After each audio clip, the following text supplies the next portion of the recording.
7-year-old Emma had always loved the walk home from elementary school. The tree-lined streets of her suburban Denver neighborhood felt safe, familiar, and comforting. Every afternoon, she'd skip along Maple Street, her yellow backpack bouncing against her shoulders, filled with drawings she couldn't wait to show her mother. On this particular October afternoon, the autumn sun cast golden rays through the changing leaves, and Emma hummed her favorite song as she walked. She had just passed Mrs. Henderson's house, the one with the perfectly manicured lawn and the garden gnomes, when she heard it. A sound that would forever divide her life into before and after, deep, aggressive barking that seemed to shake the very air around her. Emma's small body froze instinctively, her 7-year-old brain trying to process where the sound was coming from and what it meant. Before she could turn around, before she could even scream, she felt the impact. 80 pounds of pure muscle and fur slammed into her back with the force of a freight train. Emma's small frame flew forward, her backpack cushioning some of the blow as she hit the concrete sidewalk. The air rushed from her lungs in a painful gasp. Her homework papers scattered across the pavement like fallen leaves. Then came the pain, sharp, searing, and absolutely terrifying. Teeth sank deep into her right arm, piercing through her favorite pink jacket, through her shirt, into the soft flesh beneath. Emma's screams pierced the quiet suburban afternoon, a sound so primal and filled with terror that it would haunt the neighborhood for months to come. Rex, a 3-year-old German shepherd serving with the Denver Police Department, had his jaws locked on Emma's arm. His training had made him an exceptional police dog, loyal, obedient, and protective. But something had gone terribly wrong. During a routine patrol on the adjacent street, a car had backfired loudly, creating a sound eerily similar to gunfire. Rex's protective instincts had surged into overdrive. In that split second of confusion, he had pulled hard against his lead, and the clip, later found to be slightly worn, had given way. Officer Mike Daniels, Rex's handler and partner of 2 years, had felt the leash go slack in his hands. His heart had dropped into his stomach as he watched Rex bolt around the corner. "Rex, halt! Rex, return!" His commands echoed through the street as he sprinted after his K-9 partner, his police radio bouncing against his chest. Mrs. Henderson was the first neighbor to react.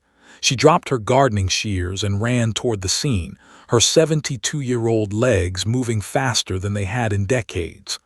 "Oh my God! Someone help! Call 911. Her screams brought other neighbors rushing from their homes. Tom, a software engineer who worked from home, threw open his front door still holding his coffee mug. What he saw made him drop it, the ceramic shattering on his porch. He ran toward Emma, yelling, "Get that dog off her!" Officer Daniels reached them within seconds, though it felt like an eternity. "Rex, release! Release now!" He grabbed Rex's collar, applying the emergency release technique he'd practiced hundreds of times in training but prayed he'd never have to use. Rex, hearing his handler's authoritative command, finally let go, but the damage was already done. Emma's arm was bleeding profusely, deep puncture wounds visible through the torn fabric of her jacket. Her face was ghostly white, her eyes wide with shock and terror.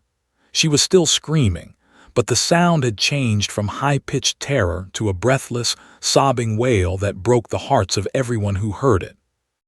Maria, Emma's mother, had been folding laundry in their living room 3 houses down when she heard the commotion. A mother's instinct is a powerful thing. She knew immediately that something was wrong, and she knew it involved her daughter. She ran barefoot onto the street, still clutching a towel in her hands.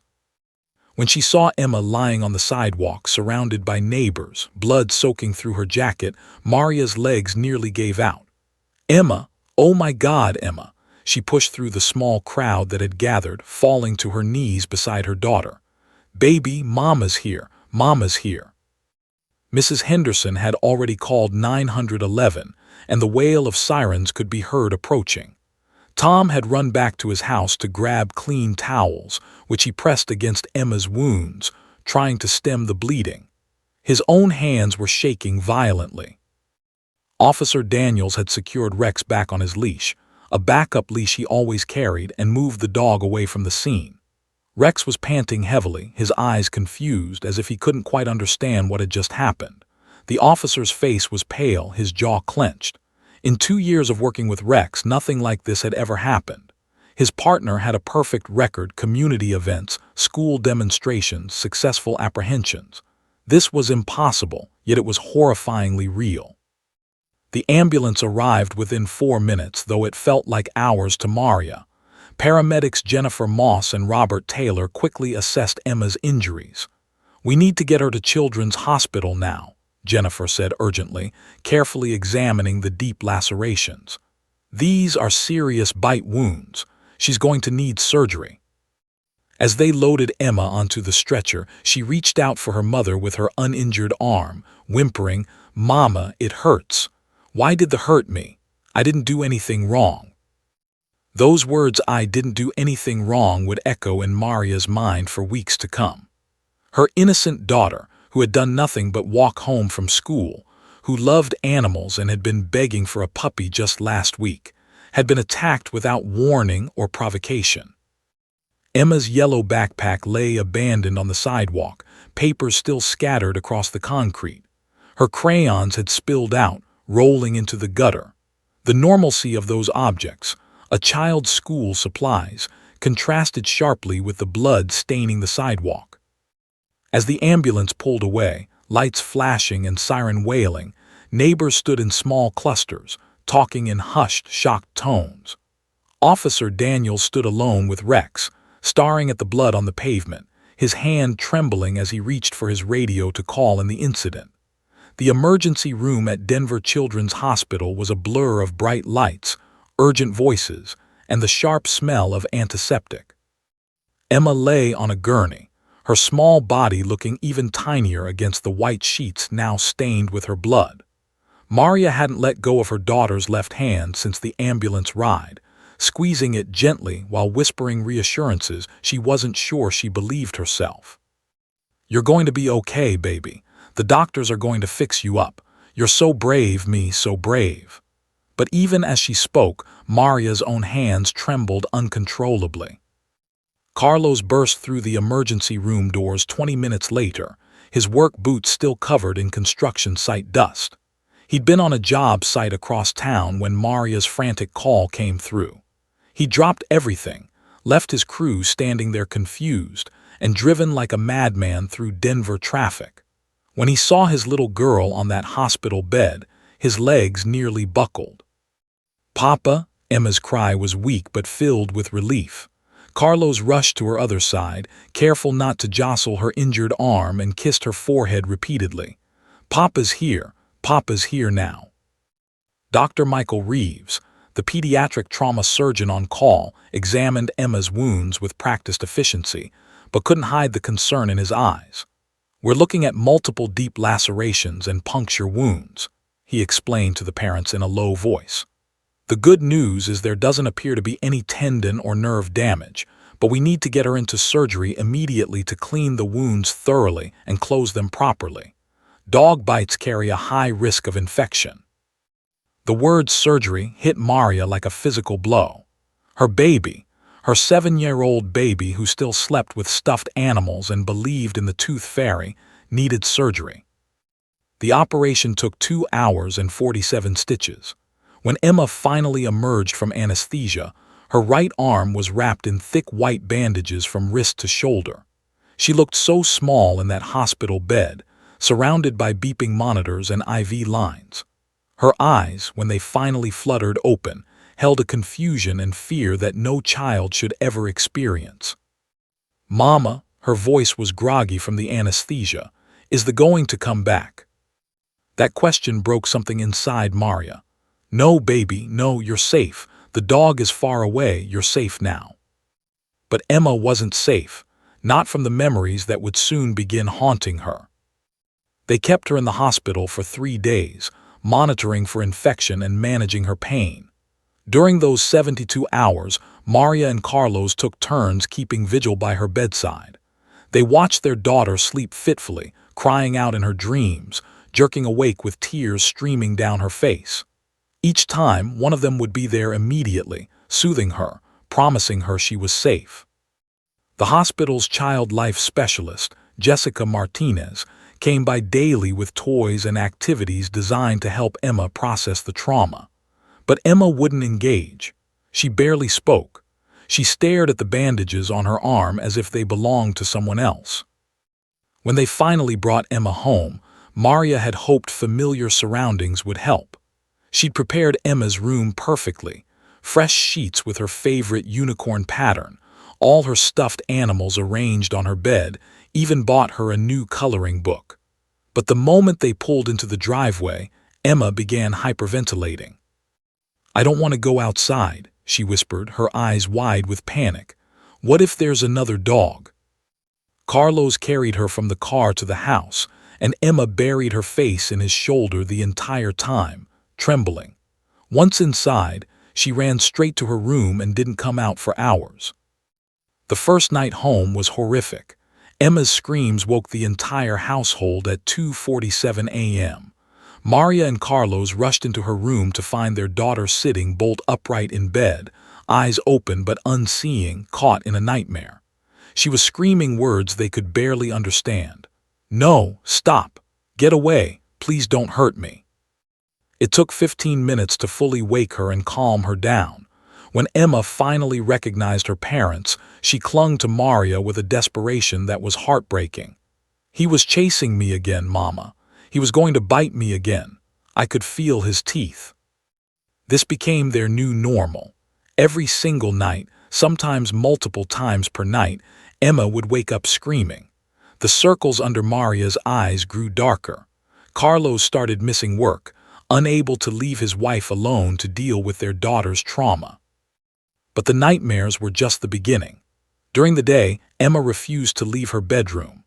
The vibrant, energetic little girl who used to cartwheel across the living room and sing at the top of her lungs now sat motionless for hours, staring at nothing. She wouldn't watch TV. The mere sound of a dog barking, even from a cartoon, would send her into a full-blown panic attack. Maria tried everything. She removed all of Emma's stuffed dogs from her room. She carefully screened every show, every movie, every video to ensure there were no dogs. She even asked the neighbors on both sides to keep their dogs inside when Emma might be able to hear them. School became impossible. The principal, Mrs., was sympathetic but firm when she called 2 weeks after the incident. "Mrs., we want Emma back, we really do, but she can't even walk from the parking lot to the building. Yesterday she had a panic attack when she saw a service dog in the hallway. Perhaps homeschooling might be better for now." The suggestion felt like a punch to the gut. Her daughter's entire life was being stolen by this trauma. Dr. Sarah came highly recommended as one of Denver's best child trauma psychologists. Maria and Carlos brought Emma to her office for the first time 3 weeks after the attack. The office was deliberately child-friendly, soft colors, comfortable furniture, toys and art supplies scattered around. Doctor was a petite woman in her 40s with kind eyes and a gentle demeanor. Emma wouldn't look at her. She sat pressed against Maria's side, her injured arm cradled protectively against her chest, staring at the floor. "Hi, Emma," Doctor said softly, sitting down at the child's eye level. "I'm Dr. Sarah. You don't have to talk to me if you don't want to. We can just sit here, or you can draw or play with the toys. Whatever feels comfortable." Silence. Emma's breathing was quick and shallow. Doctor didn't push. She simply sat there, present and patient. After 45 minutes, Emma finally whispered something so quietly that Maria almost missed it. "Why did he hurt me? I was just walking home." Doctor leaned forward slightly. "That's a very good question, Emma, and I want you to know something important. What happened to you wasn't your fault, not even a little bit. You didn't do anything wrong." Emma's eyes finally lifted, meeting Doctor's for just a second before dropping back down. But it was a start. Over the next few sessions, Doctor worked carefully to help Emma begin processing the trauma, but progress was painfully slow. Emma still couldn't sleep through the night, She still refused to go outside. She still panicked at any mention of dogs. After their fifth session, Doctor asked to speak with Maria and Carlos privately. Her expression was serious. "Your daughter is suffering from severe PTSD," she explained. "At 7 years old, her brain is still developing, and trauma at this age can have long-lasting effects if not properly addressed. Traditional therapy is helping, but I'm concerned it's not enough. Emma's fear has generalized. She's not just afraid of the dog that attacked her. She's afraid of all dogs, of going outside, of the world itself. She's lost her sense of safety." Carlos's jaw clenched. "What are you saying? What else can we do?" Doctor hesitated, then continued. "There's a form of therapy called exposure therapy. It involves gradually, carefully exposing Emma to the source of her fear in a controlled environment. It's controversial with children this young, and it requires Emma's full cooperation. We can't force her." "You want to expose her to dogs?" Maria's voice rose. "Are you insane? That's what traumatized her in the first place." "I know it sounds counterintuitive," Doctor said calmly, "but avoidance reinforces fear. The longer Emma avoids dogs, and by extension the outside world, the stronger her phobia becomes. Eventually, it could completely paralyze her life." They left that session feeling more hopeless than ever. How could exposing their daughter to her greatest fear possibly help her heal? But that night something unexpected happened. Emma came downstairs for dinner, the first time she'd left her room voluntarily in days. As they ate in tense silence, Emma suddenly spoke. "Mama, Papa, why did the police dog attack me? Was he sick? Was he mean?" Carlos and Maria exchanged glances. They'd been avoiding this conversation, unsure how to explain something they didn't fully understand themselves. "No," Carlos said carefully. "From what the police told us, something scared Rex, that's the dog's name. A loud noise. He got confused and scared, and he reacted badly." Emma processed this information, pushing her food around her plate. "So, he was scared too?" Maria blinked back tears. "Yes, baby, I think maybe he was." Emma nodded slowly, then asked something that would change everything. Can I know more about him? About Rex?" It was the first time Emma had spoken the dog's name. The first time she'd shown any curiosity beyond her fear. And in that moment, Maria realized that her daughter was stronger than any of them had given her credit for. The nightmare was far from over, but perhaps, just perhaps, Emma was beginning to find her way toward the light. The law office of Mitchell and Associates occupied the third floor of a modest building in downtown Denver. James Mitchell had built his reputation on taking cases that other attorneys deemed too complicated or too emotionally charged. When Maria called his office, describing what had happened to her daughter, he cleared his schedule immediately. They sat across from him now, 3 weeks after that pivotal dinner conversation where Emma had first asked about Rex. Carlos held a folder stuffed with medical bills. They'd stopped counting after the total exceeded $30,000. Maria clutched a tissue, her eyes red-rimmed from another sleepless night. "The police department sent us this," Carlos said, sliding a letter across Mitchell's mahogany desk. "A settlement offer, $25,000 and an apology." Mitchell read the letter, his expression darkening. "A standard liability settlement. They're hoping you'll take it and go away quietly." He set the letter down. "But this isn't about money, is it?" "Emma still can't sleep," Maria said, her voice breaking. "She won't leave the house. She had a panic attack yesterday because she heard a dog barking 3 houses away. $25,000 doesn't give us our daughter back." Mitchell leaned back in his leather chair, steepling his fingers. "I've been researching your case extensively. The police department has some liability. The leash clip was worn and should have been replaced, but proving negligence in K-9 cases is notoriously difficult. These dogs are considered law enforcement tools, and courts generally protect them and their departments. So we have no case." Carlos's voice was bitter. "I didn't say that." Mitchell pulled out a legal pad covered in notes. I've been consulting with child psychologists, animal behavior experts, and civil rights attorneys. What happened to Emma was traumatic, yes. But what interests me is what you mentioned on the phone, that Emma asked about Rex, that she wanted to understand why it happened. Maria nodded. Her therapist doctor said it was a breakthrough, that Emma was trying to make sense of the attack instead of just being afraid. Mitchell stood and walked to his window, looking out at the Denver skyline. When he turned back, his expression was intense. I want to propose something unconventional, something that's never been done in a case like this, at least not that I can find in legal precedent. The weighted tension thick in the air. What if we brought Rex into the courtroom during the civil trial? The silence that followed was deafening. Maria's face went white. Carlos half rose from his chair. Are you out of your mind? You want to put that animal in the same room as our daughter? Hear me out, Mitchell said quickly, raising his hands. I've been speaking with Doctor about Emma's treatment. She mentioned exposure therapy, controlled, gradual exposure to the source of trauma. What if the courtroom could become that controlled environment? Absolutely not, Maria said firmly. I won't allow it. Emma's been through enough. Mitchell sat back down, his voice calm but persuasive. Mrs., I understand your reaction. Any parent would feel the same way. But consider this. Emma is 7 years old. She has her entire life ahead of her. Right now, her world has shrunk to the size of her bedroom. She's afraid to go outside, afraid to go to school, afraid to live.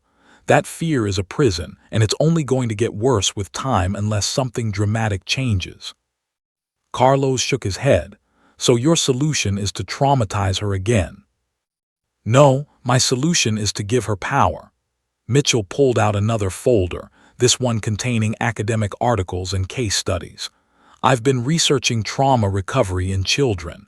Doctor isn't the only expert who believes that controlled exposure, done right, can break the cycle of fear. But it has to be Emma's choice. She has to have agency in her own healing. Maria wiped her eyes. You're talking about bringing a dangerous dog into a courtroom full of people. What if something goes wrong? What if he attacks her again? The safety protocols would be extensive, Mitchell assured her. Rex would be muzzled. He'd have 3 handlers, not just Officer Daniels, but 2 additional K-9 experts. He'd be at least 20 feet away from Emma at all times unless she chose to approach. And Emma would have complete control.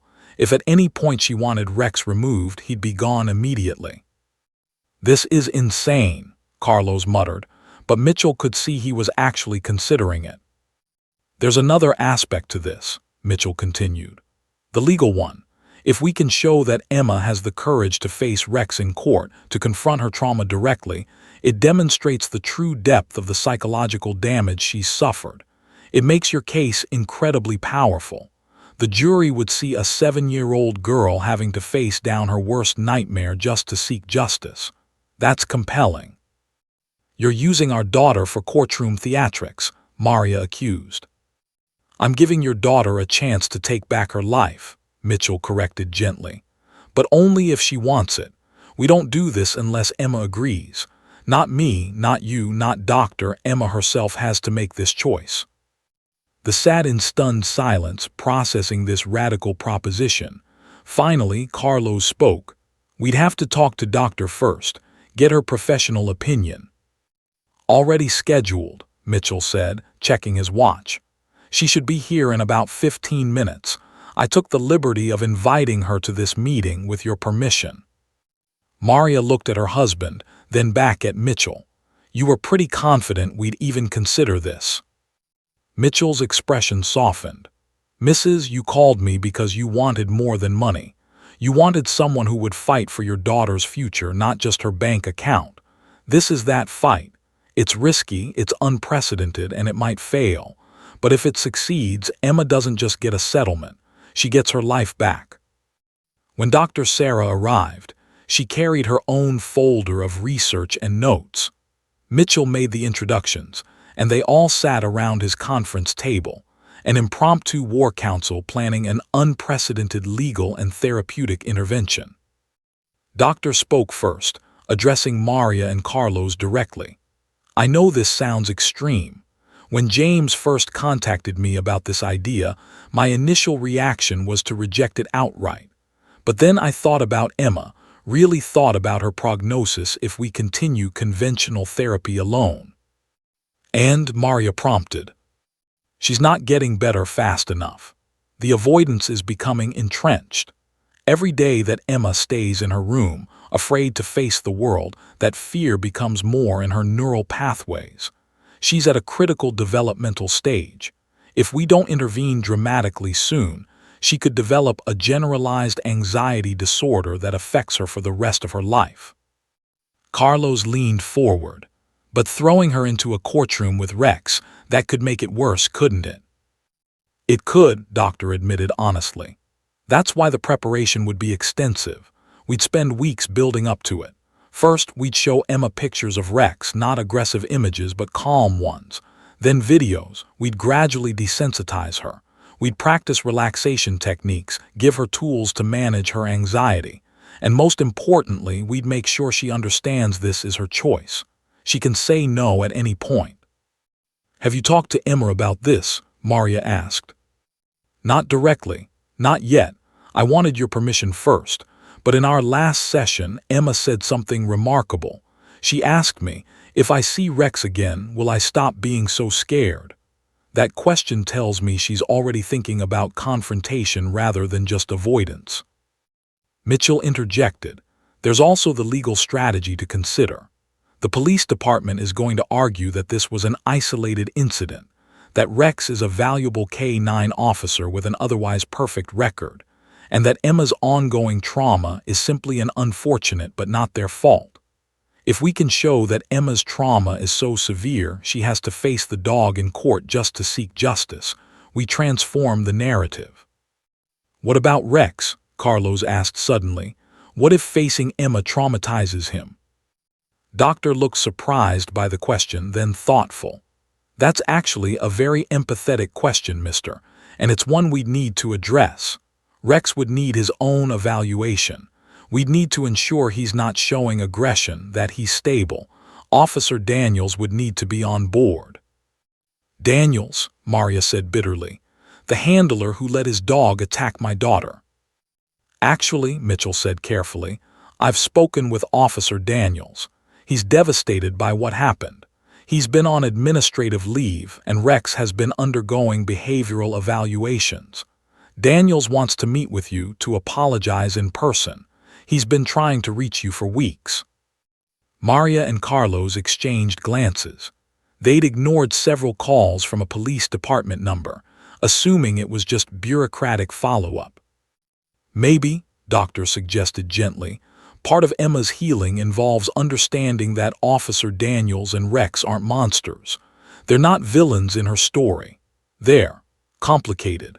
And understanding that complexity might help Emma process what happened as an accident rather than an attack. The room fell silent as everyone absorbed this. Finally, Maria spoke, her voice small. When would we talk to Emma about this? Whenever you're ready, Doctor said, but I'd suggest soon. The civil trial is scheduled for 3 months from now. If we're going to do this, we need time to prepare properly. Carlos rubbed his face with both hands. 3 months to prepare our 7-year-old daughter to face down the dog that nearly killed her. This is crazy. Yes, Mitchell agreed. It is, but sometimes crazy is exactly what's needed to break through trauma. Maria looked at her husband, decades of wordless communication passing between them. Finally, they both nodded. We'll talk to Emma, Maria said, but if she says no. Then it's no, Mitchell confirmed. No pressure, no manipulation. This only works if Emma truly wants it. As the meeting concluded and they prepared to leave, Doctor stopped them at the door. There's one more thing you should know. If Emma does this, if she faces Rex in that courtroom, she'll be doing something incredibly brave. Regardless of the legal outcome, regardless of the settlement, she'll have proven to herself that she's stronger than her fear. And that, more than any amount of money, might be exactly what she needs to heal. That evening, Maria and Carlos sat Emma down in the living room. Their daughter looked so small on the couch, her bandaged arm still reminding them of that terrible day. "Emma, baby," Maria began, "we need to talk to you about something important. Part 4, Preparation Day 1000 Words." The weeks following the decision were a whirlwind of preparation that transformed the household into something resembling a training facility. Dr. Sarah arrived 3 times per week, her car trunk filled with materials, photo albums of dogs in various poses, videos of K9 units at work, relaxation recordings, and stress management tools designed specifically for children processing trauma. Emma's bedroom became her safe space headquarters. One wall was covered with a poster-sized chart tracking her progress. Gold stars marked successful exposure sessions. Silver stars indicated difficult days where she'd tried but struggled. There were far more gold stars than silver, a visual representation of Emma's growing courage that she took pride in pointing out to visitors. "This star is from when I watched a whole video of police dogs without crying," Emma explained to Doctor during one session, her finger tracing the constellation of achievements. "And this one is from when I sat outside for 10 whole minutes even though Mrs. Henderson's dog was barking." Doctor smiled warmly. "You should be very proud of yourself, Emma. Each of these stars represents a victory over fear." But it wasn't all stars and victories. There were setbacks too, moments when Emma's courage faltered, when the fear came rushing back like a tidal wave threatening to drown her progress. One particularly difficult evening, Maria found Emma curled up in her closet, hyperventilating, after accidentally seeing a German Shepherd on a commercial during a carefully vetted television show. "I can't do it, Mama," Emma sobbed, her whole body shaking. "I thought I could, but I can't see Rex. I'm not brave enough." Maria climbed into the closet beside her daughter, wrapping her in a tight embrace. Being brave doesn't mean you're never scared. Being brave means you're scared, but you try anyway. And if you decide you can't face Rex, that doesn't make you weak. That makes you human. "But everyone's counting on me. Mr. Mitchell, doctor, the judge." "No," Maria interrupted firmly, tilting Emma's chin up to look into her eyes. "Nobody is counting on you to do anything except heal. If facing Rex helps you heal, wonderful. If it doesn't, we find another way. You don't owe anyone your trauma, Emma. You don't owe anyone your fear." Those words, "you don't owe anyone your trauma," became a mantra that Doctor reinforced in subsequent sessions. Emma's healing was not a performance for others. It was not something she had to do to satisfy lawyers or judges or public curiosity. It was hers alone, and she controlled every aspect of it. As the court date approached, the preparation intensified. Doctor brought photographs of Rex specifically, not action shots of him working, but calm portraits showing him at rest. Emma studied these photos like they were textbooks, analyzing every detail of his face, his posture, his expression. "His ears are forward here," Emma observed, pointing to one image. "That means he's alert but not scared, right?" "Exactly right," Doctor confirmed. "You're learning to read dog body language beautifully.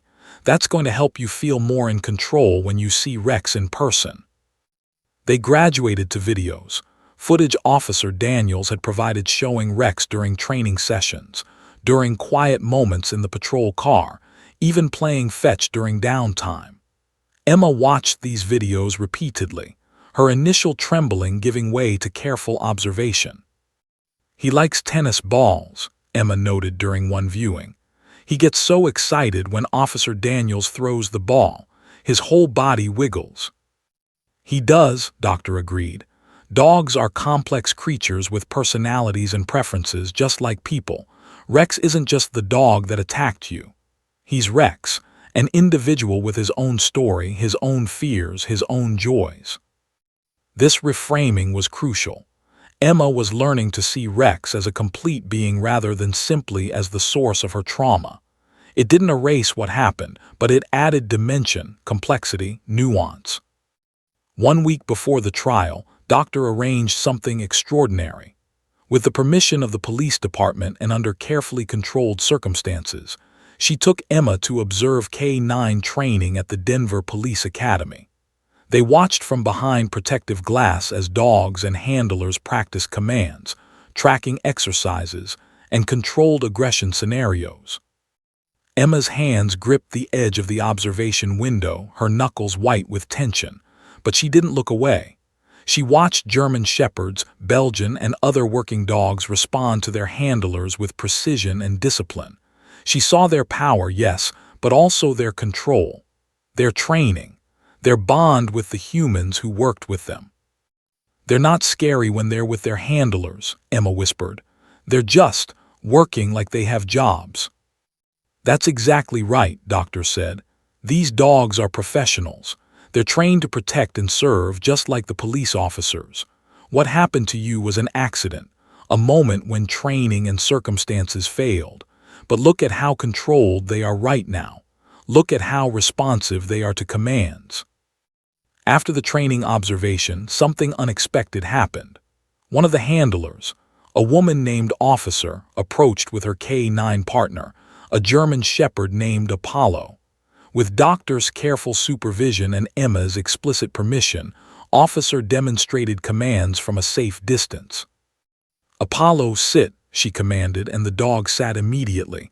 "Apollo, down." He dropped to his belly. "Apollo, stay." The dog remained motionless even as Officer walked 20 feet away. Emma watched, fascinated. He really listens to her. "Would you like to try giving him a command?" Officer asked gently. "I promise Apollo won't come near you. He'll stay right where he is.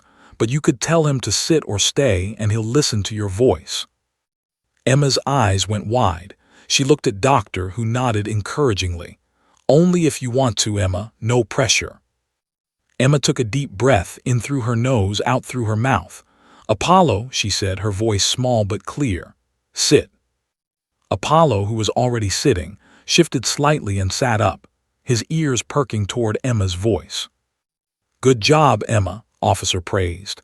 "He heard you and responded. You just commanded a police dog." A smile flickered across Emma's face, small but genuine. It was a moment of power, of control, of proving to herself that she could interact with a German Shepherd without falling apart. That night, Carlos found Emma at the kitchen table long after bedtime, writing something in her notebook. "You should be sleeping. Big day tomorrow. We're picking out your dress for court." "I'm making a list," Emma explained, not looking up from her careful printing, "of things I want to say to Rex." Carlos sat down beside her, curiosity overcoming his instinct to enforce bedtime. "Can I see?" Emma slid the notebook toward him. In her second-grade handwriting, she'd written, "Why did you bite me? Are you sorry? Do you remember me? Are you still scared of loud noises? Do you like being a police dog? Will you hurt anyone else?" Carlos felt his throat tighten reading his daughter's questions, so innocent, so direct, so full of a child's need to understand. "These are very good questions, Emma. Doctor says Rex can't answer them with words, but maybe I can tell by looking at him. She says dogs talk with their bodies more than their mouths." "That's true." Emma took the notebook back, staring at her list. Then she added one more line. "Can I forgive you?" "That's the most important one," she said quietly. "Doctor says forgiveness isn't for Rex, it's for me, so I can stop being so mad and scared all the time." Carlos pulled his daughter onto his lap, holding her close. "You are the 7-year-old I've ever met. When did you get so smart?" "I had to grow up fast," Emma said simply, and the matter-of-fact tone of her voice broke Carlos's heart. The day before the trial, the family went shopping for Emma's court outfit. She chose the purple dress immediately, not because it was the prettiest, but because purple was the color of courage, and she needed all the courage she could gather. That evening, Officer Mike Daniels did something he'd been wanting to do for weeks. With the family's permission, he came to their home for dinner. The atmosphere was tense initially. Maria couldn't quite meet his eyes, still processing her anger at the man whose dog had hurt her daughter. But Daniels came bearing gifts. A photo album he'd made documenting Rex's life, puppy pictures, training, graduation, commendations from successful cases. He also brought a letter he'd written to Emma, sealed in an envelope with her name on it. "You don't have to read it now," Daniels said, placing it on the table in front of Emma. "But I wanted you to know how sorry I am, how sorry we both are." Emma stared at the envelope for a long moment, then carefully opened it. Her parents watched as she read, her lips moving slightly with the words. When she finished, she looked up at Daniels with those wise, wounded eyes. "You said Rex has nightmares now too, about that day." Daniels nodded, his own eyes glistening. "He does. He wakes up whimpering sometimes, I think. I think he knows something bad happened. Dogs may not understand things the way we do, but they feel, and I think Rex feels guilty." "Can I see him tomorrow? Really see him, not just in pictures?" "That's why we're going to court, sweetheart. So you can see him, talk to him, and decide if you can forgive him. And me." Emma thought about this seriously. Then she did something that surprised everyone. She got up from her chair, walked around the table, and stood in front of Officer Daniels. She extended her hand, her right hand, for a handshake. "I'm going to try to be brave tomorrow," she said. "Will you help Rex be brave too?"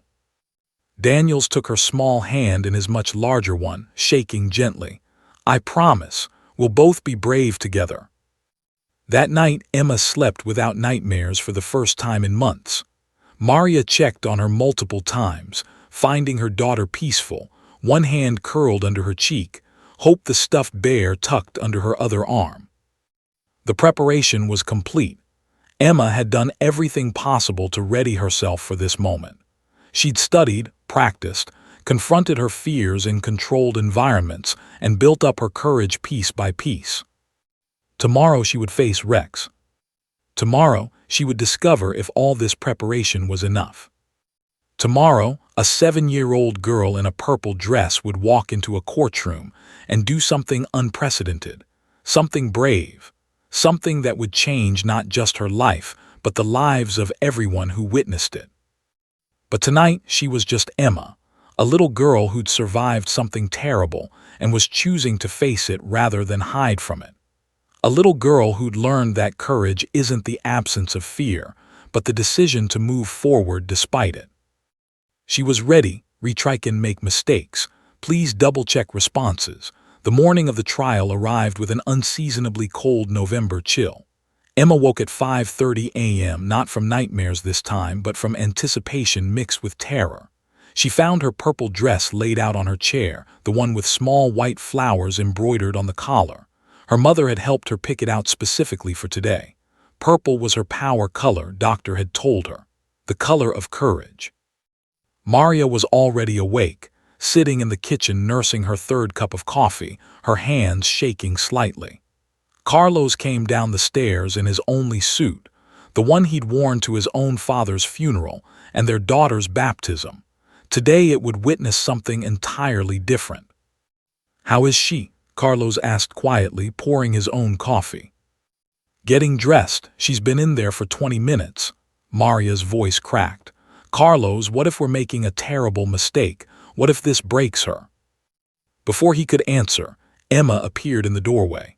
She looked impossibly small in her purple dress, her dark hair pulled back in a neat ponytail, her right arm still bearing faint scars visible even through the long sleeves. But her eyes held a determination that neither parent had seen in months. "I'm ready," she announced, her voice steady. The drive to the courthouse was silent except for the radio playing softly. Emma sat in the back seat, clutching the stress ball doctor had given her, squeezing it rhythmically. They'd practiced this, the breathing, the grounding techniques, the mantras. "I am brave, I am strong, I am in control." The scene outside the Denver County Courthouse was chaos.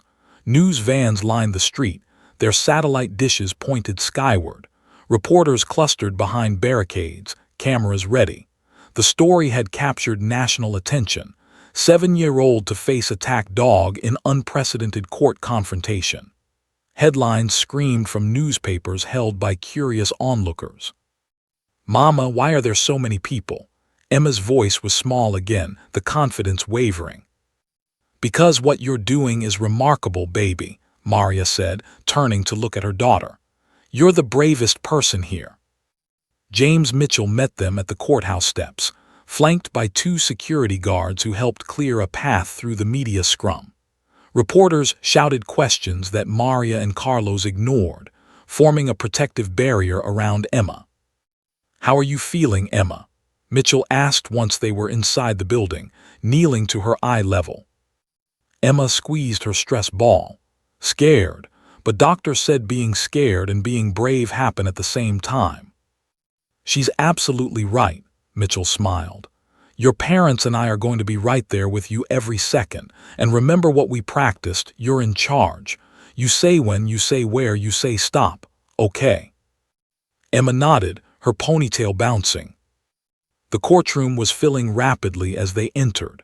Emma's eyes went wide at the sheer size of it, the high ceilings, the dark wood paneling, the American flag standing sentinel in the corner. The gallery was packed with spectators, journalists, child welfare advocates, and police officers in uniform. Every seat was taken, with people standing along the back wall.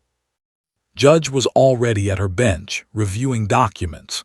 She was a stern-looking woman in her early 60s, her gray hair pulled back severely, her black robes immaculate. But when she saw Emma enter, her expression softened noticeably. Emma sat between her parents in the front row, her feet dangling well above the floor. She clutched her mother's hand on one side, her stress ball on the other. Doctor sat directly behind them, leaning forward to whisper encouragement. "You're doing great, Emma, just breathe. In through your nose, out through your mouth."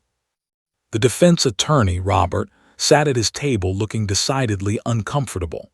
He'd fought vigorously against this entire proceeding, filing motion after motion to prevent Rex from being brought into the courtroom. He'd lost every argument. Now he shuffled papers nervously, avoiding eye contact with the little girl whose life his client's dog had changed forever. Judge's gavel struck once, sharp and definitive. "This court is now in session. Before we proceed with testimony, we have an unusual matter to address. Mr. Mitchell, is your client prepared?" Mitchell stood. "She is, Your Honor, though I'd like to reiterate that Emma has complete autonomy in this process. She may halt or withdraw at any time." "Understood, and the defense has agreed to all safety protocols." Stood reluctantly. "We have, Your Honor, though we maintain our position that this is highly irregular and potentially prejudicial." "Your objection is noted and overruled. Again." Judge turned her attention to Emma. "Miss, can you hear me clearly?" Emma nodded, then remembered what Mitchell had told her. "Yes, ma'am." Several people in the gallery smiled at her politeness. "Emma, I want you to know that you are very brave to be here today. You don't have to do anything you don't want to do. At any time, if you want to stop, you just tell me, okay?" "Okay." Judge nodded to the bailiff. "Bring in the K-9 unit." The courtroom fell into absolute silence. Every person present seemed to hold their breath simultaneously. The only sounds were the gentle hum of the ventilation system and the rustling of someone's jacket in the back row. Emma's grip on Maria's hand tightened so hard her knuckles went white. Her breathing quickened. Maria felt her daughter's entire body tense. Then the side door opened. Officer Mike Daniels entered first, his dress uniform crisp and pressed, his face grave. Behind him came two additional K-9 handlers in full tactical gear, and between them on a thick, reinforced leash walked Rex. The German Shepherd was muzzled with a secure basket muzzle that prevented biting while allowing him to breathe comfortably. He wore a vest clearly marked Police K-9. His ears were alert, swiveling to take in the new environment. His eyes scanned the room with the trained awareness of a working dog. When Rex's gaze swept across the front row and landed on Emma, something remarkable happened. The dog stopped moving. His tail, which had been in a neutral position, lowered slightly. His ears flattened back against his head, not in aggression, but in what animal behaviorists call appeasement behavior. Emma gasped audibly. Her breath came in short, quick pants. Maria whispered urgently, "Do you want them to take him out? Emma, we can stop this right now."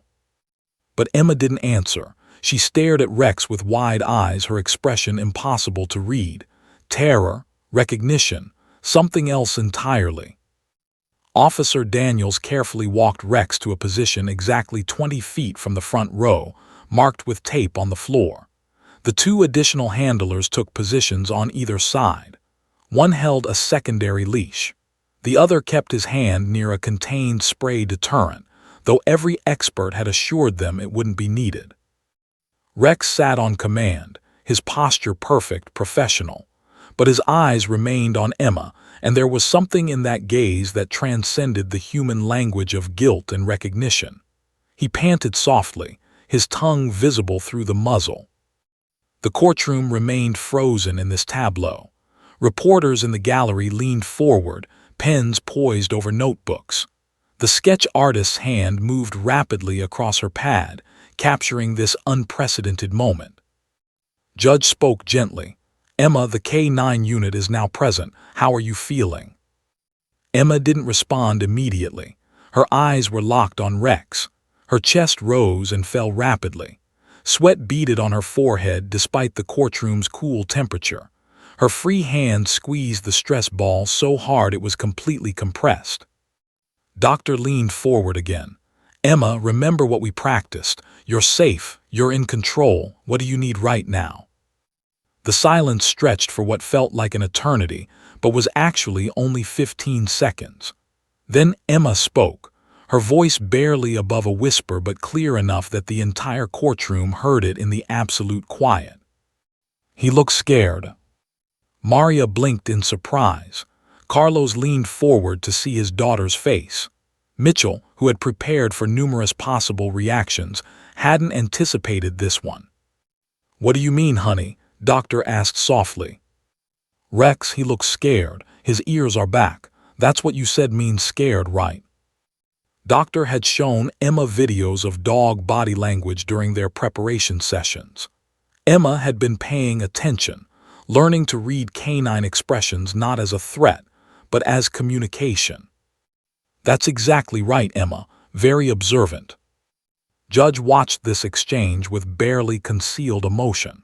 She'd been a judge for 23 years and had never seen anything quite like this. Emma continued staring at Rex.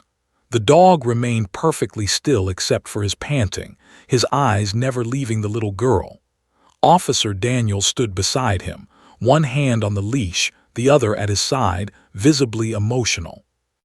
Then Emma did something that no one, not her parents, not Doctor, not Mitchell, not anyone in that packed courtroom, had expected.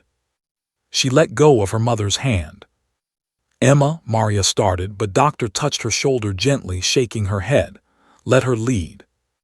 Emma stood up from her seat. At 7 years old, standing in her purple dress with flowers on the collar, she looked impossibly tiny in that massive courtroom. Her legs were shaking, everyone could see that, but she was standing. Judge leaned forward. "Emma, what would you like to do?" Emma's voice was quiet but clear. "I want to talk to him." The courtroom erupted in murmurs, jumped to his feet. "Your Honor, this is—" "Sit down, counselor," Judge said sharply. Her eyes remained on Emma. "You want to approach Rex?" Emma nodded. "You understand he's 20 feet away. That's a long walk." "I know." Maria's hand flew to her mouth. Carlos started to stand, but Mitchell placed a firm hand on his shoulder. "Let her choose," he whispered. Doctor stood and moved to Emma's side. "I'll walk with you, Emma. You're not alone." But Emma shook her head. "I need to do it by myself." Those 7 words, "I need to do it by," be replayed on news broadcasts around the world within hours. They captured everything. A child's trauma, a child's courage, a child's determination to take back her power. Emma stepped into the aisle. Emma's first step echoed in the silent courtroom like a drumbeat. Her small black shoes, the ones she'd worn to her school's spring concert just 6 months ago, back when life was normal, clicked against the polished wooden floor. That single sound seemed amplified 1,000 times in the absolute stillness. 20 feet had never seemed so far. Maria gripped the edge of the wooden bench so hard her fingernails dug into the varnish. Every maternal instinct screamed at her to run forward, to sweep Emma into her arms, to protect her baby from reliving the worst moment of her young life. Carlos sat frozen beside her, his jaw clenched so tightly his teeth ached, one hand clutching Maria's arm as if anchoring himself to reality. Doctor stood at the end of the row, her professional composure barely masking her own tension. She'd run through countless scenarios in her mind during the preparation sessions, but watching it actually unfold was entirely different. Her hand hovered near her phone, ready to call the whole thing off if Emma showed any sign of a breakdown. Emma took a second step, then a third. Rex's ears perked up slightly, tracking her movement. Officer Daniels tightened his grip on the leash imperceptibly, every muscle in his body coiled and ready. He'd worked with Rex for nearly 3 years. He knew his partner's every signal, every shift in posture. Right now, Rex was calm, watchful but calm. Still, Daniel's heart hammered in his chest. If anything went wrong, if Rex showed even a flicker of aggression, Daniels would never forgive himself. The 2 additional K9 handlers flanking Rex maintained their positions, alert and professional. Handler, no relation to Emma, kept his hand near the secondary leash attachment point. Handler had her eyes locked on Rex's body language, reading every micro-expression with the expertise of 15 years in K9 units. Emma took another step, 4 steps now, 16 feet remaining. In the gallery, a reporter from the Denver Post had tears streaming down her face as she scribbled notes. The sketch artist's hand trembled so badly she had to pause, taking a deep breath before continuing to capture this moment in charcoal. A police officer in the back row, a veteran of 20 years who'd seen more than his share of heartbreak, wiped his eyes with the back of his hand. Judge sat perfectly still at her bench, one hand resting on her gavel though she made no move to use it. In all her years on the bench, through hundreds of cases involving tragedy and trauma, she had never witnessed courage quite like this. This child, this tiny 7-year-old in a purple dress, was walking toward her nightmare with her head held high. Emma took 2 more steps, 6 total, 14 feet remaining. Her breathing was rapid now, visible in the rise and fall of her small chest. The stress ball was forgotten in her left hand, hanging loosely at her side. Her right arm, the one that still bore the scars of Rex's teeth, swung slightly with each step, the long sleeve of her dress covering but not erasing the physical reminders of that October afternoon. Rex shifted his weight slightly, and Emma froze instantly. Her entire body went rigid. The courtroom seemed to collectively hold its breath. "Emma," Doctor's voice was gentle but carried clearly in the silence. "What do you need?" Emma didn't turn around. Her eyes remained locked on Rex. He moved. "He's just shifting his weight, sweetheart. He's sitting calmly. Look at his tail, it's still. Look at his body, he's relaxed. You're doing beautifully. Do you want to continue?" Emma stood motionless for what felt like an eternity but was actually only 10 seconds. Then she nodded, almost imperceptibly, and took another step. 7 steps, 13 feet remaining. Rex's tail gave a small wag, just a slight movement side to side. Officer Daniels felt it through the leash before he saw it. "Easy, boy," he murmured under his breath. "Good boy, stay." Emma saw the tail movement too. She stopped again, but this time not from fear. Her head tilted slightly to one side, a gesture so familiar to Maria that it brought a fresh wave of tears. Emma always tilted her head like that when she was trying to figure something out, when she was processing information. "His tail wagged," Emma said, her voice carrying to the front rows. "Is he happy?" Doctor answered carefully, knowing every word mattered. Dogs wag their tails for lots of reasons, Emma. Sometimes when they're happy, yes. Sometimes when they're excited or uncertain. Rex's wag was very small, very gentle. I think he's trying to communicate with you, trying to be friendly. Emma processed this information. In their preparation sessions, Doctor had taught her about dog body language, how to read their signals, how to understand that dogs communicated primarily through their bodies rather than sounds. Emma had studied the material seriously, with the focus of a child trying to understand something vitally important. She took another step, 8 steps, 12 feet remaining. Carlos started to stand, unable to bear it any longer, but Mitchell's hand on his shoulder was firm. "She needs to do this," Mitchell whispered. "She needs to know she can." Emma's hands were trembling now. Everyone could see it. Her left hand with the stress ball shook visibly, but she took another step anyway. 9 steps, 11 feet remaining. The distance was closing. Emma could see Rex more clearly now. The individual whiskers on his muzzle, the brown of his eyes, the texture of the muzzle that prevented him from opening his jaws fully. She could see the police vest he wore, the American flag patch on its side, the letters K9 Unit embroidered across his back. Rex remained sitting, but his posture had changed subtly. His head lowered slightly, not in aggression, but in what animal behaviorists call a play-bow position, a universal canine signal of non-threatening intention. His ears, which had been back in appeasement, now pointed forward with interest. Emma took 2 more steps in succession, 11 steps total, 9 feet remaining. She was close enough now that she could hear Rex's breathing, the soft panting through the muzzle, rapid but not stressed. The sound triggered something in Emma's memory. That day on Maple Street, there had been breathing like this too, but different, faster, more aggressive, accompanied by growling and the terrible pressure of teeth. This breathing was different, calmer, almost peaceful. "Emma, you're doing so well," Doctor encouraged. "You've come so far, you can stop here if you want. This is already incredible." But Emma didn't stop. She took another step. 12 steps, 8 feet remaining. Maria was openly crying now, her hand over her mouth, Carlos's arm around her shoulders. They watched their daughter walk toward her trauma with a courage that humbled them both. How had they created this remarkable child? Where had she found this strength?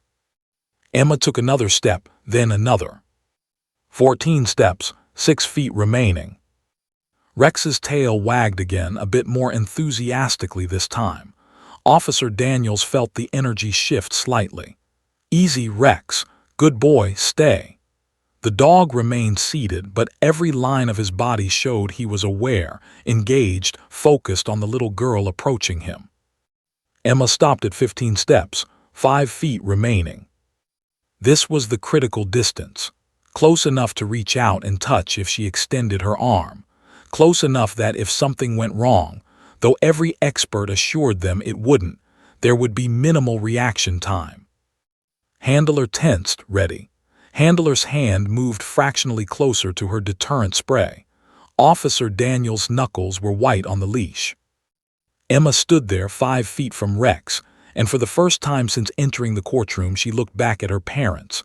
Her eyes found Maria's, then Carlos's. The look on her face was complex, fear, yes, but also determination and something else. Pride, perhaps. Or maybe just the simple need to know her parents were still there, still supporting her. Maria nodded encouragingly through her tears.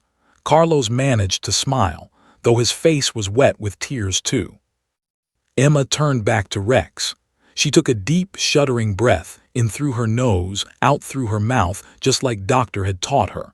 Her small chest rose and fell. Her hand stopped trembling quite so badly. She took another step. 16 steps, 4 feet remaining. Rex remained perfectly still except for his tail, which continued its gentle wagging. His brown eyes stayed locked on Emma's face, and there was something in that gaze, a mixture of canine awareness and what humans might interpret as remorse, though scientists would caution against anthropomorphizing animal emotions. Emma took 2 more steps. 18 steps, 2 feet remaining. She was close enough now to see the individual hairs in Rex's coat, the slight graying around his muzzle that spoke to his age, the way his chest expanded and contracted with each breath. She could smell him too, the scent of dog, of the outdoors, of leather from his vest. The courtroom had been silent before, but now it achieved a different quality of silence, the kind that happens in churches during prayer, or at gravesides, or in moments when humanity witnesses something transcendent. Emma extended her right hand, the one, though nobody had suggested she use that particular hand. Perhaps it was unconscious. Perhaps it was deliberate. She held it out, palm down, fingers slightly curled, exactly the way Doctor had shown her in their videos about proper dog greetings. Her hand shook. Everyone could see it shaking. Rex's nose twitched. His head extended forward slightly, just an inch or two, toward Emma's outstretched hand. Officer Daniels held his breath. Handler's hand closed around the secondary leash attachment. Handler's fingers grazed the deterrent spray. Rex sniffed Emma's hand gently, his wet nose touching her fingers for just a moment. His tail wagged more enthusiastically. And Emma, brave, traumatized, incredible Emma, didn't pull her hand away. She held it there, letting Rex sniff, letting him investigate, letting him communicate in the way dogs do. A sob escaped from someone in the gallery. Then another. Within seconds, half the courtroom was crying. Lawyers, reporters, police officers, advocates, and strangers who had come just to witness this unprecedented moment.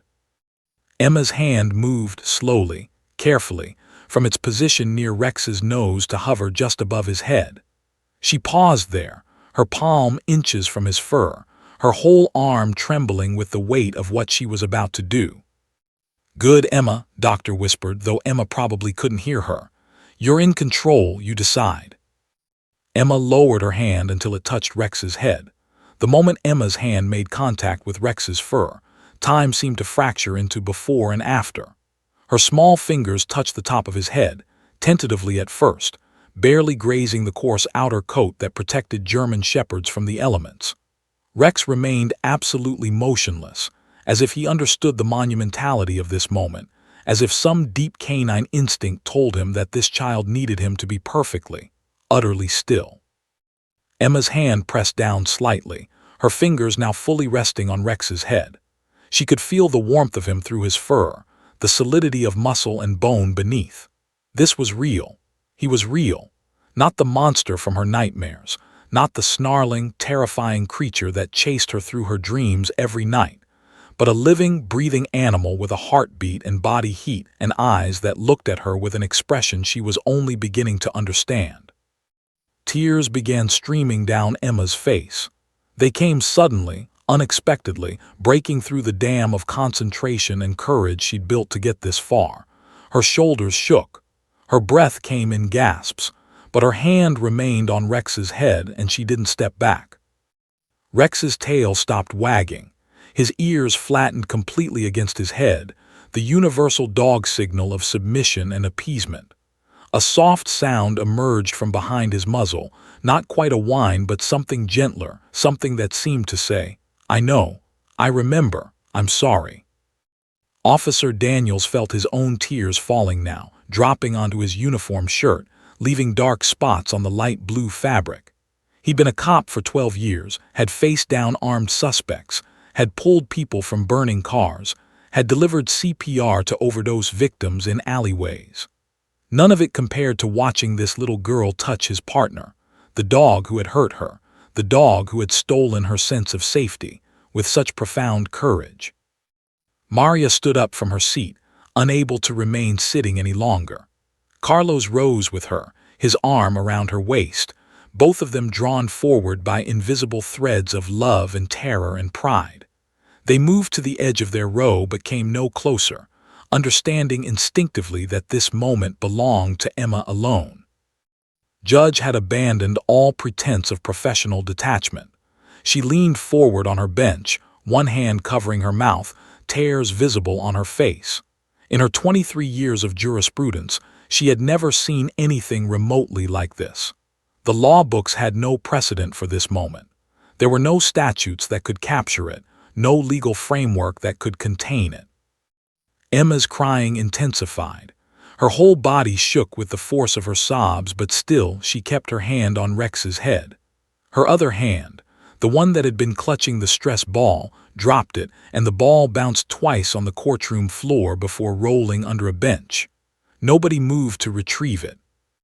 "I was so scared," Emma said through her tears, her voice breaking, speaking not to the courtroom but to Rex himself. "I thought you were a monster. I thought you wanted to hurt me. I was just walking home from school. I didn't do anything wrong." The courtroom listened to a 7-year-old's trauma spilling out in words she'd been unable to speak for 2 months. Every person present felt the weight of her pain, the innocence of her confusion, the unfairness of what had happened to her. Rex pressed his head upward slightly into Emma's hand, a gentle pressure, the way dogs do when they want more affection, when they're seeking comfort or offering it. His brown eyes never left Emma's face, and there was something in them that transcended species, transcended the barrier between human and animal understanding. Emma's hand began moving, fingers stroking through Rex's fur in an unconscious petting motion. The gesture was automatic, muscle memory from a time before the attack when she'd loved dogs, when she'd begged her parents for a puppy every Christmas and birthday. "You were scared too, weren't you?" Emma's voice was barely above a whisper, but in the absolute silence of the courtroom, everyone heard. "Something scared you and you didn't know what to do, and you just reacted." Doctor's professional composure finally broke. She pressed her hand to her mouth, tears streaming freely down her face. This was the breakthrough they'd been working toward for 2 months, Emma understanding that Rex wasn't evil, that the attack wasn't personal, that sometimes terrible things happen not because anyone was a monster, but because fear and instinct and circumstances collided in tragic ways. Emma looked up at Officer Daniels for the first time since approaching Rex. Her eyes were red and swollen from crying, her face blotchy and wet, but her gaze was clear and direct. "He's a good dog, isn't he? Except for what happened to me, he's been a good dog." Daniels could barely speak. His throat was tight, his voice thick with emotion. "He's the best partner I've ever had, Emma. What happened that day?" His voice broke. He had to stop, collect himself, try again. "What happened was an accident, a terrible, terrible accident. Rex has never hurt anyone before or since. He's helped catch bad guys, he's found missing kids, he's done good things. But what he did to you," Daniel's voice cracked again. "I am so sorry. If I could take it back, if I could have held that leash, if I could have prevented it somehow." "It wasn't your fault either," Emma interrupted, and the wisdom in those words, coming from a 7-year-old who had every right to be angry, to demand vengeance, to hate, left the courtroom stunned. "Bad things sometimes just happen. Doctor told me that. They just happen and nobody's a bad guy, it's just life." The philosophical depth of this statement, delivered by a child who still lost teeth and believed in, who watched cartoons and colored with crayons, was staggering. She had taken her pain and somehow transmuted it into understanding rather than bitterness. Emma's hand continued stroking Rex's head, the motion becoming more confident, less trembling. She took one more small step forward, now standing directly beside the dog. Rex remained seated, patient, his tail beginning to wag again in slow, gentle sweeps. Then Emma did something that would be captured by every camera in the courtroom, that would be replayed on news broadcasts around the world, that would become the defining image of this entire, unprecedented legal proceeding. She knelt down. Maria gasped. Carlos started forward instinctively, but Mitchell caught his arm. "Wait," the attorney whispered urgently. "Let her finish." Emma knelt on the courtroom floor in her purple dress, now at Rex's eye level. She was close enough that she could feel his breath through the muzzle, could see every detail of his face, could smell the doggy scent of him mixed with the leather of his police vest. She looked directly into Rex's eyes, something she'd been too terrified to do until this moment. Those brown eyes looked back at her with an intensity that seemed almost human in its depth. Emma saw no malice there, no cruelty, no monster. She saw an animal who had been scared that day too, who had reacted on instinct, who carried no grudge or hatred, who lived entirely in the present moment without the burden of guilt that haunted the humans in this courtroom. Emma placed both hands on either side of Rex's face, holding his head gently. Her thumbs stroked the soft fur just below his ears. Rex leaned into the touch, his eyes half closing in what any dog owner would recognize as contentment. The courtroom waited. Over 200 people collectively held their breath, waiting to see what this remarkable child would do next, what she would say, how this moment would resolve. Emma leaned forward until her forehead touched Rex's muzzle, the very muzzle that had bitten her, that had sent her to the hospital, that had given her nightmares for 2 months. The gesture was so tender, so forgiving, so full of a grace that most adults never achieve in a lifetime, that it shattered whatever composure remained in the room. When Emma finally spoke, her voice was soft but clear, her words directed at Rex but heard by everyone present. 2 words, just 2 simple words that contained multitudes: forgiveness and release, understanding and healing, an ending and a beginning. I forgive. The courtroom erupted, not in noise. There were no cheers, no applause, but in emotion. Quiet, overwhelming emotion that manifested in tears streaming down faces, in bodies shaking with silent sobs, in hands clutching hearts, in people reaching for strangers beside them seeking human connection in the face of something transcendent. Judge removed her glasses with shaking hands and pressed her fingers to her eyes, not even trying to maintain judicial composure anymore. The court reporter stopped typing, her own vision too blurred with tears to see her keys. The bailiff, a burly man who'd worked courthouse security for 15 years and prided himself on emotional detachment, turned away to face the wall. In the gallery, reporters abandoned their professional objectivity entirely. The sketch artist's latest drawing was smudged with tears that had fallen onto the paper. A police officer, a stranger to Emma, someone who'd just come to observe this unusual case, wept openly, his shoulders shaking. Defense attorney Robert sat at his table with his head in his hands. He'd argued vigorously against this entire proceeding, had called it theatrical and manipulative, had insisted it was using a child's trauma for legal advantage. He'd been wrong. What he was witnessing wasn't manipulation. It was genuine, profound, transformative healing. James Mitchell stood beside the family, his own eyes wet, and realized that whatever settlement they eventually reached, whatever legal outcome resulted from this trial, it was already secondary to what had just happened. Emma had won something far more valuable than money or legal precedent. She'd won her power back. She'd faced her nightmare and transformed it into something else entirely. Emma remained kneeling with her forehead pressed to Rex's muzzle for several long seconds. Then she pulled back slightly and did something even more remarkable. She smiled. A real smile, small and tentative but genuine. Her first real smile since October. "You're not so scary after all," she whispered to Rex. "You're just a dog who made a mistake." Rex's tail wagged enthusiastically now, and he pushed his head forward, nuzzling against Emma's hands, seeking more of her touch. The fear was gone from both of them, replaced by something tentative but real, something that looked remarkably like the beginning of trust. Officer Daniels knelt down beside them, unable to stand any longer. "Emma," he said, his voice rough with emotion, "thank you. Thank you for being brave enough to see that Rex isn't a monster. Thank you for giving us both, a chance at redemption." Emma looked at Daniels with those wise, tear-filled eyes. "My mama says everybody deserves forgiveness if they're really sorry. Are you sorry?" "More than you'll ever know." "Then I forgive you too." 4 more words that carried the weight of grace. The moment Emma's hand made contact with Rex's fur, time seemed to fracture into before and after.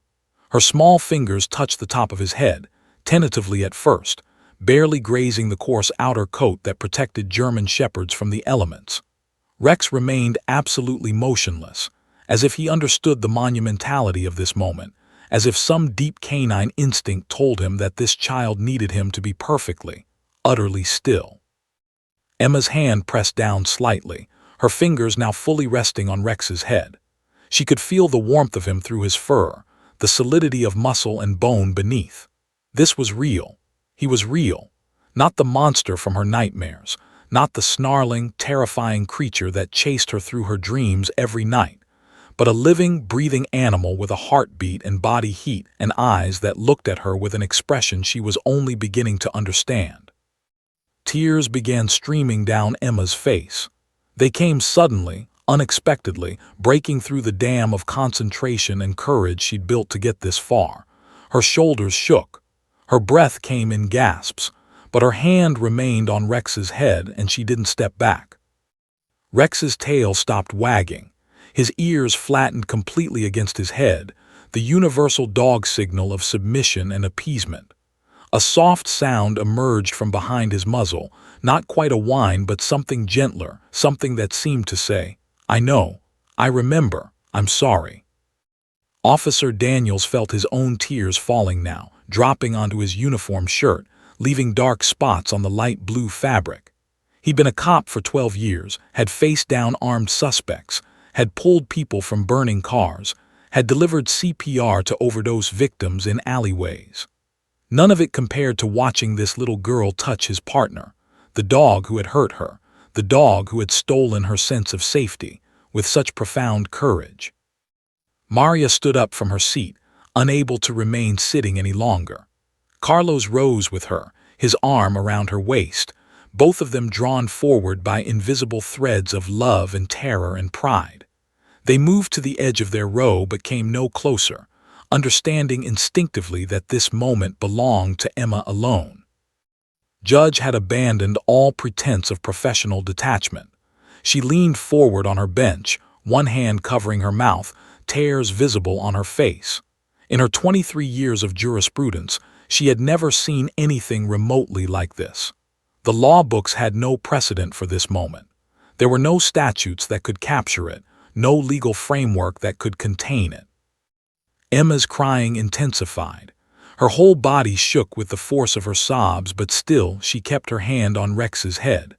Her other hand, the one that had been clutching the stress ball, dropped it, and the ball bounced twice on the courtroom floor before rolling under a bench. Nobody moved to retrieve it. "I was so scared," Emma said through her tears, her voice breaking, speaking not to the courtroom but to Rex himself. "I thought you were a monster. I thought you wanted to hurt me. I was just walking home from school. I didn't do anything wrong." The courtroom listened to a 7-year-old's trauma spilling out in words she'd been unable to speak for 2 months. Every person present felt the weight of her pain, the innocence of her confusion, the unfairness of what had happened to her. Rex pressed his head upward slightly into Emma's hand, a gentle pressure, the way dogs do when they want more affection, when they're seeking comfort or offering it.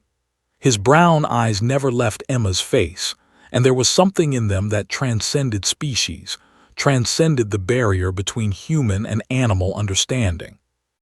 Emma's hand began moving, fingers stroking through Rex's fur in an unconscious petting motion.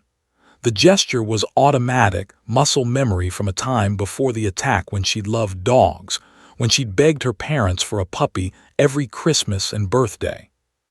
"You were scared too, weren't you?" Emma's voice was barely above a whisper, but in the absolute silence of the courtroom, everyone heard. Something scared you and you didn't know what to do, and you just reacted. Doctor's professional composure finally broke. She pressed her hand to her mouth, tears streaming freely down her face. This was the breakthrough they'd been working toward for 2 months, Emma understanding that Rex wasn't evil, that the attack wasn't personal, that sometimes terrible things happen not because anyone was a monster, but because fear and instinct and circumstances collided in tragic ways. Emma looked up at Officer Daniels for the first time since approaching Rex. Her eyes were red and swollen from crying, her face blotchy and wet, but her gaze was clear and direct. "He's a good dog, isn't he? Except for what happened to me, he's been a good dog." Daniels could barely speak. His throat was tight, his voice thick with emotion. "He's the best partner I've ever had, Emma. What happened that day?" His voice broke. He had to stop, collect himself, try again. "What happened was an accident, a terrible, terrible accident.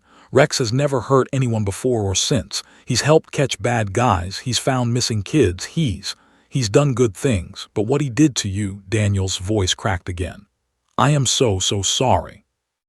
If I could take it back, if I could have held that leash, if I could have prevented it somehow." "It wasn't your fault either," Emma interrupted, and the wisdom in those words, coming from a 7-year-old who had every right to be angry, to demand vengeance, to hate, left the courtroom stunned. "Bad things sometimes just happen. Doctor told me that. They just happen, and nobody's a bad guy, it's just life." The philosophical depth of this statement, delivered by a child who still lost teeth and believed in, who watched cartoons and colored with crayons, was staggering. She had taken her pain and somehow transmuted it into understanding rather than bitterness. Emma's hand continued stroking Rex's head, the motion becoming more confident, less trembling. She took one more small step forward, now standing directly beside the dog. Rex remained seated, patient, his tail beginning to wag again in slow, gentle sweeps. Then Emma did something that would be captured by every camera in the courtroom, that would be replayed on news broadcasts around the world, that would become the defining image of this entire, unprecedented legal proceeding. She knelt down. Maria gasped. Carlos started forward instinctively, but Mitchell caught his arm. "Wait," the attorney whispered urgently. "Let her finish."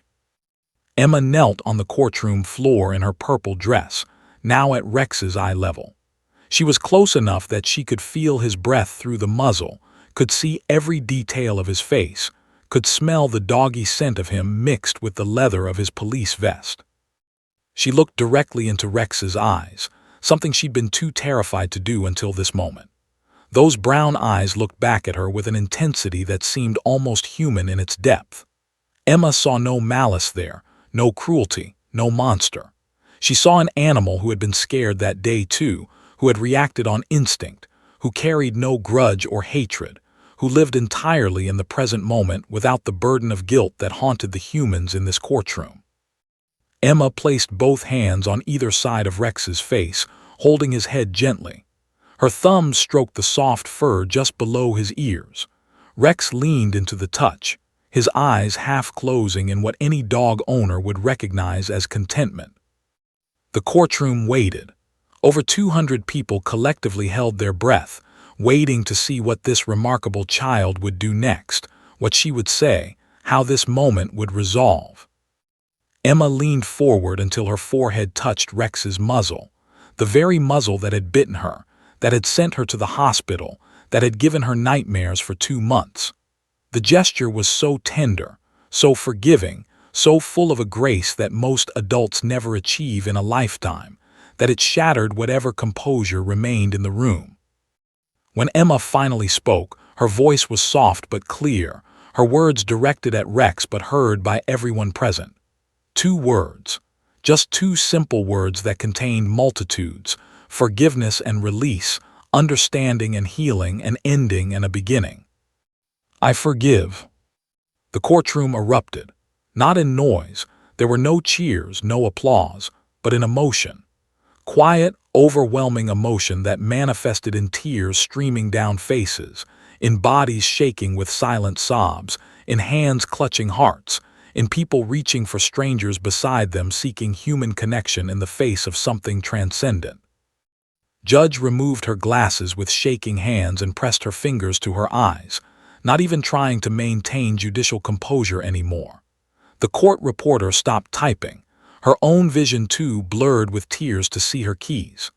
The bailiff, A burly man who'd worked courthouse security for 15 years and prided himself on emotional detachment, turned away to face the wall. In the gallery, reporters abandoned their professional objectivity entirely. The sketch artist's latest drawing was smudged with tears that had fallen onto the paper. A police officer, a stranger to Emma, someone who'd just come to observe this unusual case, wept openly, his shoulders shaking. Defense attorney Robert sat at his table with his head in his hands. He'd argued vigorously against this entire proceeding, had called it theatrical and manipulative, had insisted it was using a child's trauma for legal advantage. He'd been wrong. What he was witnessing wasn't manipulation. It was genuine, profound, transformative healing. James Mitchell stood beside the family, his own eyes wet, and realized that whatever settlement they eventually reached, whatever legal outcome resulted from this trial, it was already secondary to what had just happened. Emma had won something far more valuable than money or legal precedent. She'd won her power back. She'd faced her nightmare and transformed it into something else entirely. Emma remained kneeling with her forehead pressed to Rex's muzzle for several long seconds. Then she pulled back slightly and did something even more remarkable. She smiled. A real smile, small and tentative but genuine. Her first real smile since October. "You're not so scary after all," she whispered to Rex. "You're just a dog who made a mistake." Rex's tail wagged enthusiastically now, and he pushed his head forward, nuzzling against Emma's hands, seeking more of her touch. The fear was gone from both of them, replaced by something tentative but real, something that looked remarkably like the beginning of trust. Officer Daniels knelt down beside them, unable to stand any longer. "Emma," he said, his voice rough with emotion, "thank you. Thank you for being brave enough to see that Rex isn't a monster. Thank you for giving us both, a chance at redemption." Emma looked at Daniels with those wise, tear-filled eyes. "My mama says everybody deserves forgiveness if they're really sorry. Are you sorry?" "More than you'll ever know." "Then I forgive you too." 4 more words that carried the weight of grace. Judge waited a full 5 minutes before attempting to restore order to the courtroom. She understood instinctively that this moment needed space to breathe, that rushing past it would dishonor what Emma had just accomplished. When she finally raised her gavel, she did so gently, the tap almost apologetic. "We'll take a 30-minute recess." Her voice was hoarse, thick with emotion she didn't bother hiding. "All parties please remain available." Emma stood slowly, her legs unsteady after kneeling on the hard floor. Officer Daniels helped her up with a gentle hand, and Rex, still muzzled, still leashed, pressed against her side as if offering support. Maria and Carlos rushed forward, wrapping their daughter in an embrace so tight it seemed they'd never let go. "Me," Carlos whispered into Emma's hair. "My brave girl, I'm so proud of you." "We both are," Maria added, kissing Emma's forehead repeatedly. So proud." Doctor approached them, her professional demeanor restored though her eyes remained red. "Emma, what you just did was extraordinary. How are you feeling?" Emma considered the question seriously, her head tilting in that characteristic way. "Tired, but lighter, like something heavy went away." "That's exactly what healing feels like," Doctor smiled. "You just took the biggest step of your recovery." During the recess, something unprecedented happened in the courthouse hallways. Defense attorney Robert approached James Mitchell with an expression of genuine humility. "That little girl," he said quietly, "just taught me more about justice than 3 decades of law school and courtroom experience ever did." Mitchell nodded, understanding perfectly. "She taught all of us something today. My clients want to settle, not because they're afraid of losing, though after what we all just witnessed, any jury would side with Emma. They want to settle because it's the right thing to do, because Emma deserves more than we initially offered." The 2 attorneys stepped into an empty conference room. What followed was the fastest, most amicable settlement negotiation either had experienced.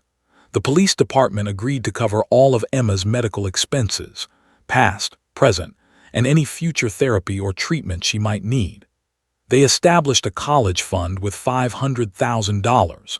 They committed to implementing comprehensive new K-9 training protocols across the entire Denver Police Department.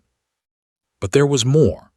The department agreed to create the Emma K-9 Safety Initiative, a program that would review all K-9 equipment quarterly, mandate additional handler training focused on trauma-informed responses, and require psychological evaluations for all police dogs every 6 months.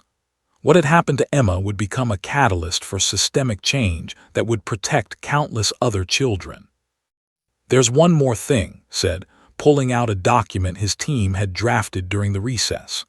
"We want to formally commend Emma for her bravery, a civilian accommodation from the police department, recognizing her courage not just today, but in how she's chosen to respond to her trauma." Mitchell read the document, his eyebrows rising. This is extraordinary." "She's extraordinary. It's the least we can do." When court reconvened, Judge reviewed the settlement terms aloud. Her voice was steady now, professional, but there was an undercurrent of emotion that never quite disappeared. When she finished, she looked directly at Emma. "Miss, do you understand that these terms mean the trial is over, that you've won?" Emma nodded, then remembered to speak. "Yes, ma'am." "And how do you feel about that?" Emma thought for a moment, her hand unconsciously reaching for her mother's. "I feel like maybe the bad thing that happened can turn into something good. If other kids don't get hurt because of what happened to me, then maybe it wasn't all bad." The wisdom in those words, the ability to find meaning and purpose in her trauma, left the courtroom silent once again. Judge had to clear her throat before continuing. "Emma, this court recognizes your extraordinary courage. What you did today, facing your fear, choosing forgiveness over anger, demonstrating grace beyond your years, is something I will carry with me for the rest of my life. On behalf of the judicial system, I want to thank you for showing us what true justice looks like." The judge's words were echoed by applause, spontaneous, heartfelt applause that filled the courtroom. Emma looked around, overwhelmed, as strangers stood and clapped for her. She buried her face in her mother's shoulder, suddenly shy, suddenly just a 7-year-old girl who'd done something remarkable but didn't quite understand the magnitude of it yet. The news coverage was immediate and global. By that evening, Emma's story had been featured on every major network. "7-year-old teaches courtroom about forgiveness," read one headline. "I forgive. Child's 2 words stop nation in its tracks," proclaimed another. The image of Emma kneeling beside Rex, her forehead pressed to his muzzle, became iconic, shared millions of times across social media, analyzed by psychologists, discussed in classrooms and churches. But for Emma, life gradually returned to something resembling normal, though she was forever changed. Doctor continued working with her, but the nightmares began to fade.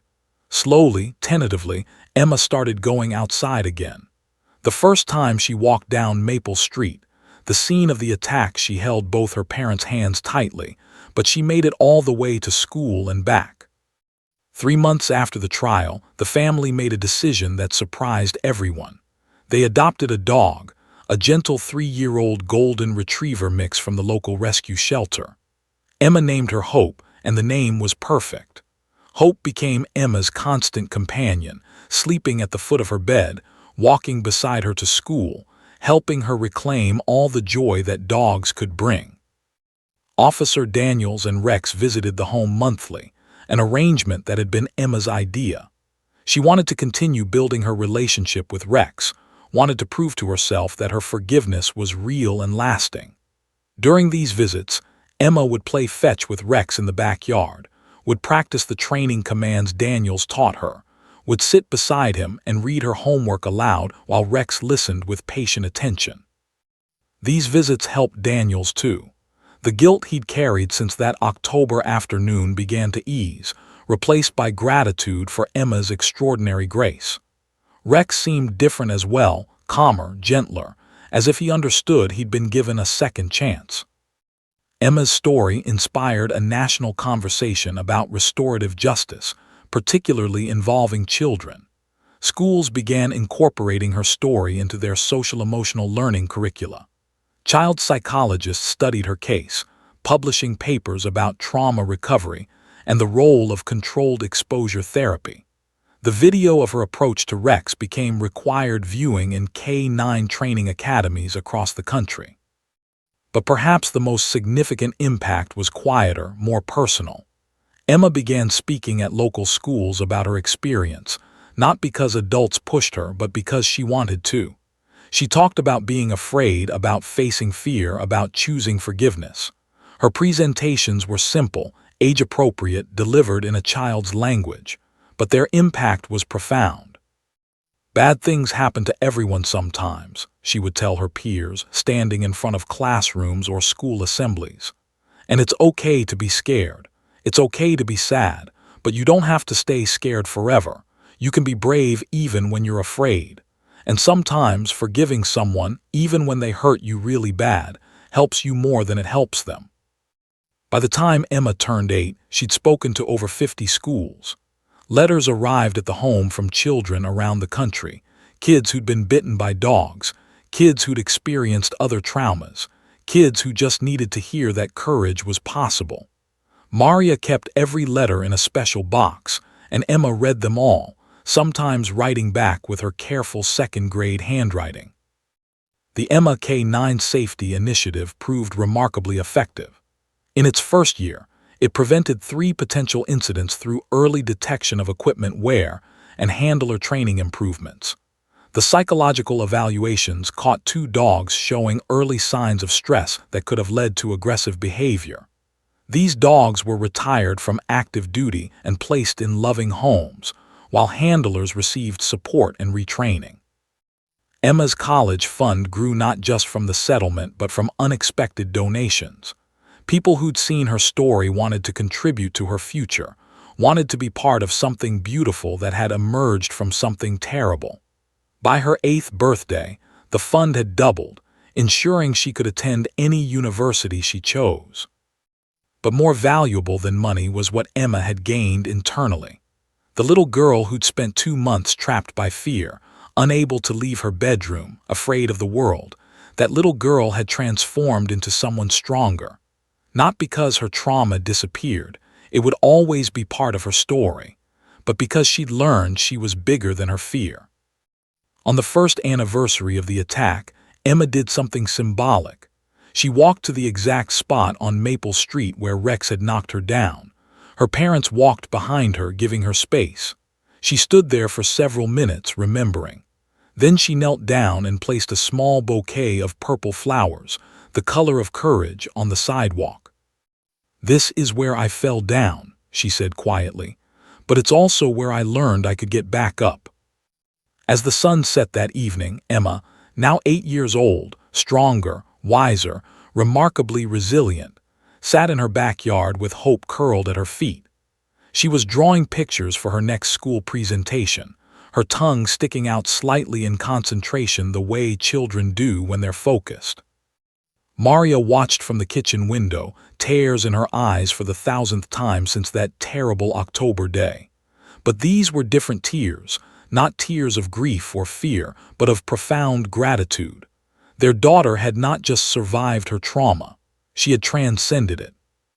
Emma's story became a testament to the human capacity for forgiveness, to the resilience of children, to the possibility of finding light in the darkest moments. 2 words, "I forgive," had changed not just Emma's life, but had rippled outward, touching thousands of lives, changing policies, inspiring conversations, and reminding everyone who heard her story that courage isn't the absence of fear. Courage is facing fear head-on, walking toward it one step at a time, and choosing grace over bitterness. Emma, at 7 years old, in a purple dress with flowers on the collar, had taught the world that lesson. And the world, humbled and inspired, was listening. "Retry can make mistakes. Please double-check responses."